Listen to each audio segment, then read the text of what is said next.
यार भैया एक बात बताओ, ये मैथ से इतना डर क्यों लगता है? मतलब जैसे ही मैथ्स की बुक ओपन करते हैं और कुछ थॉट्स दिमाग में आते हैं, अगर वो थॉट हमने दुनिया को बता दिए, दुनिया घबरा जाएगी। मतलब क्या ही जरूरत थी ट्रिग्नोमेट्री की? क्यों ही बनाया? किसने बनाया? क्या कर रहे हैं इससे? क्या ही हो रहा है? मुझे तो सिर्फ एक ही रोम्बस पता है अपनी लाइफ में, जो है काजू कतली।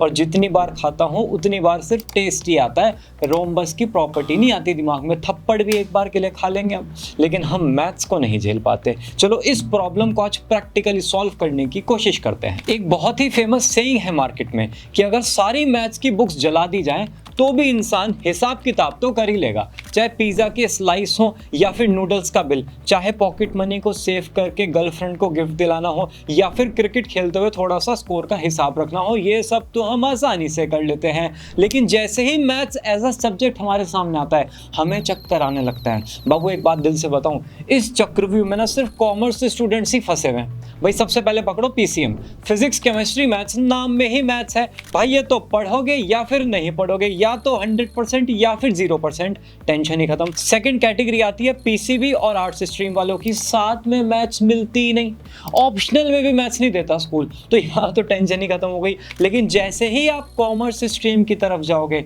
आपके सामने क्वेश्चन आएगा, बेटा विद मैथ्स विदाउट मैथ्स। आपका सिर चकरा जाएगा, आप इधर उधर ढूंढोगे, सर्च करोगे क्या करूं कैसे करूं।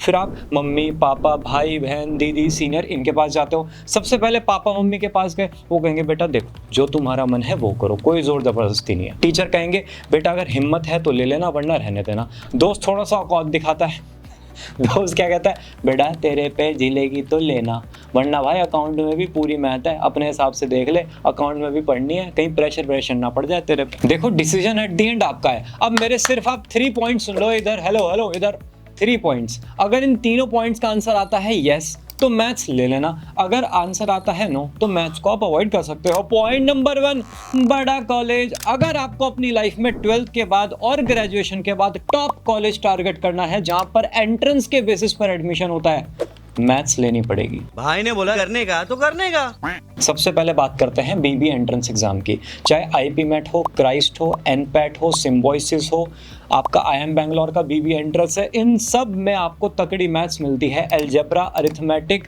रेशियो, प्रपोर्शन, ये सारे चैप्टर्स आपको पढ़ने पड़ेंगे, इनके बिना काम नहीं चलेगा। आईपी मैट में तो प्रैक्टिकली आपको कैलकुलस और प्रोबेबिलिटी के हायर लेवल के क्वेश्चंस भी मिलते हैं। नेक्स्ट अब आप डिजाइन एंट्रेंस एग्जाम्स देख सकते हो, एनआईडी, एनआईएफटी, यूसीड या फिर और कोई भी डिजाइन यूनिवर्सिटी का एंट्रेंस। इन सब में एडवांस्ड लेवल का तो मैथ्स नहीं चाहिए, लेकिन basic maths, logical reasoning, special ability के क्वेश्चंस आपको सॉल्व करने पड़ेंगे। और जैसे ही डिजाइन पढ़ने के लिए आप यूनिवर्सिटी कॉलेज के अंदर जाओगे, वहां पर प्रैक्टिकली डिजाइन प्रॉब्लम सॉल्व करनी है, प्रपोर्शंस फिगर आउट करने हैं, इन सब में भी मैथ्स लगेगा ही लगेगा। अगर एमबीए करने जाना है, कैट, जीमैट, जेट, आईआईएफटी, इन सब में हायर लेवल का क्वांटिटेटिव एप्टीट्यूड और डेटा इंटरप्रिटेशन आपको मिलता है। बीकॉम ऑनर्स में भी एंट्रेंस में तो मैथ्स की जरूरत नहीं है, लेकिन अंदर जाके बिजनेस स्टैट्स पढ़ना है, कॉर्पोरेट फाइनेंस को स्टडी करना है, मैथ्स वहाँ पर होना चाहिए। अगर मैथ्स नहीं है इश्यूज आएंगे। तो एट द एंड क्या समझ में आया बाबू, अगर आपको अपना करियर किसी भी टॉप कॉलेज से बनाना है, मैथ्स लो।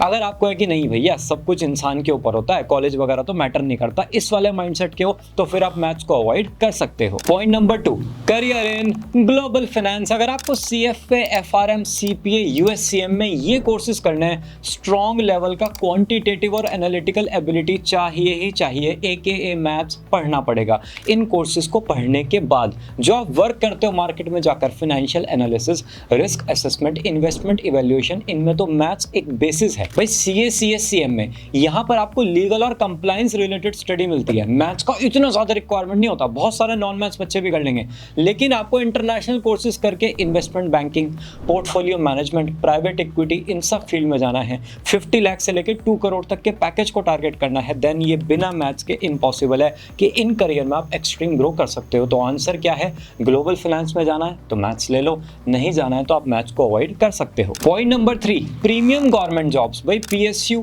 RBI, IES, IFS, IRS, IBPS, ये सारी प्रीमियम जॉब्स अगर आप गवर्नमेंट की टारगेट कर रहे हो, मैथ्स लगेगा। इनमें जो सिलेक्शन परसेंटेज है ना वो 0.5 से लेके 1% है, और जो मैथ्स बैकग्राउंड के बच्चे होते हैं उनके सक्सेस के chances as compared to non maths थोड़े से ज़्यादा मिलेंगे। तो ये तीनों पॉइंट्स आपके सामने, सोच समझ के अपने लिए डिसीजन लो, चाहे विद मैथ्स जाओगे या फिर विदाउट मैथ्स जाओगे। बहुत सारे करियर ऑप्शंस आपके पास अवेलेबल हैं, लॉ, मास कॉम, डिज़ाइन वगैरह वगैरह बहुत कुछ मिल जाएगा। एक बार मुझे कहो कमेंट में कि भैया इनसे रिलेटेड डिटेल वीडियो बनाओ, हम लेकर आएंगे, टेंशन नॉट। और कमेंट में एक बात ज़रूर बताना कि आप मैथ्स की तरफ जा रहे हो या फिर नॉन मैथ्स की तरफ, विद रीज़न, क्योंकि जो आपका रीज़न है ना वो शायद किसी और की हेल्प कर सकता है उसका आंसर निकालने में। अगर आप ये वीडियो देख लिया है तो एक वीडियो हमने आपके लिए और बनाया था कि BCom वाले खाली घूमते हैं क्या, है ना क्वेश्चन ये आपका। ये वीडियो देखो, एंजॉय करो। Will meet you all very soon in this video. Bye bye.